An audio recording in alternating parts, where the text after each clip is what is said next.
Hello বন্ধুরা, তো দেখো আমরা আজই মঙ্গলবার জন্য চলে যাচ্ছি এখানে মঙ্গলচণ্ডীর পুজো। তো আমাদের এখানে একটা বট গাছ আছে, সেখানে পুজোটা হয় পাড়োয়ারি হিসাবে, সবাই এক জায়গায় এসে পুজোটা করে। তো মা আর আমি চলে যাচ্ছি, ওই যে দেখা যাচ্ছে বট গাছটা, ওর নিচে একটা শিবলিঙ্গ আছে, ওখানেই মা মঙ্গলচণ্ডীর মূর্তি দিয়ে পুজো করা হয়। তো দেখো আমরা সবাই এখানে চলে এসেছি এখন।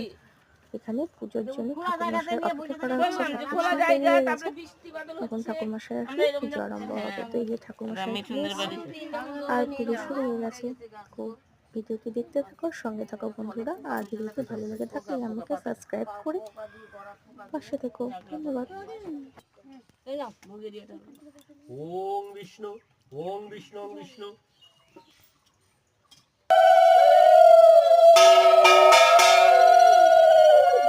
শঙ্খ করে